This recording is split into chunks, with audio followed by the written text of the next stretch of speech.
I'm joined now by royal biographer Tom Bower, someone who studies this family, its behaviour and its motives, perhaps in more depth than almost anybody. Tom, I have to say I am astonished by this statement. I think it shows a very serious lapse of judgment, perhaps wanting to follow what the trendy prevailing mood is, but as we know, those moods can change. What say you? Well, I think he's been very badly advised, and I think it's quite appalling. I see the hand of Lord Cameron in all this, who somehow has shifted into the side of telling Israel to stop to seek peace. But of course what Lord Cameron doesn't understand is you can't have peace with Hamas, which is dedicated to the destruction of Israel and the murder of every Jew Israeli that lives in Israel. There is no peace possible with people who are intent on the final solution, Mark II. And so I think it's been a disaster for Prince William to get involved in this. I think that his officials in Kensington Palace should have warned him to stay out of it, because it can only end badly.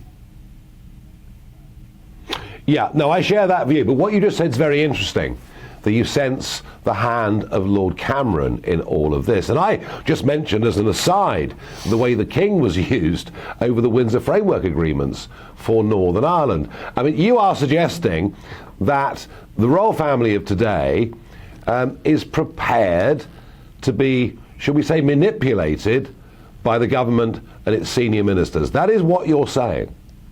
I'm saying that it probably doesn't want to be manipulated, but he didn't have advisors, that is Prince William, who told him have nothing to do with it.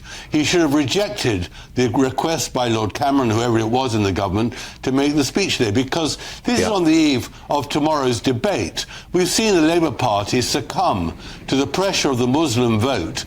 Keir Starmer has changed his stance because he fears a revolt in his own party. We're now heading to a very ugly situation in Britain of rampant anti-Semitism, terrible Muslim activities against Jews, and the palace should have stayed out of it, except they might have said that they're disgusted with the anti-Semitism spreading across Britain. But they haven't. They've urged peace.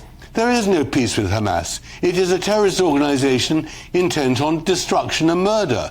So what on earth Prince William's advisors thought of adopting Lord Cameron's view and the government's view, it beggars belief where this could end up.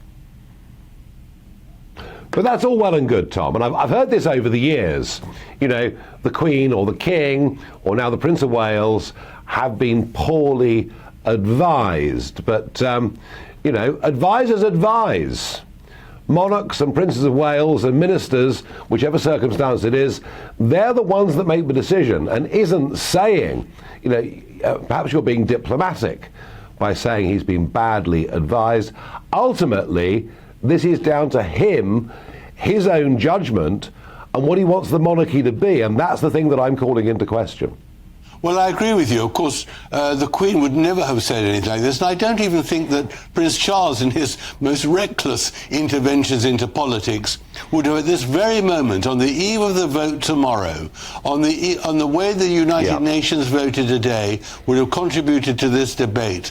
Prince William should have been silent. Nobody needs his contribution on this issue, and by intervening, he has made the whole problem far worse, because he has politicised the whole issue as far as the monarchy is concerned, and he didn't say, which is a great concern to many people in Britain, to stop the anti-Semitic attacks in Britain by, I must say, the Muslims and the far left. And of course the police have contributed terribly to this heightened tension by not stopping the demonstrators speeching all their anti-Semitic, all their racist chants every week in the centre of London. So what on earth is Prince William doing getting involved in this very, very messy, controversial issue?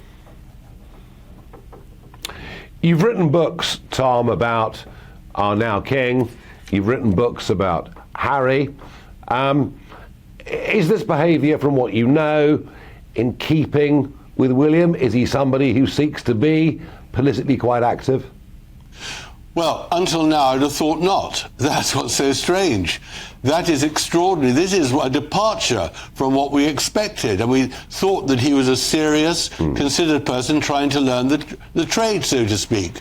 what on earth he wants to get involved in the unbelievable turmoil of the Middle East, and worst of all, the internecine war in the Labour Party, and the terror on the streets of Britain with the anti-Semitism growing daily. I just don't understand. I do honestly think that he has very, very poor advisors who should have said to him, Prince William, Your Highness, you don't know enough about this subject. This isn't where you should step. Tom Bower, as ever, very, very clear, and thank you.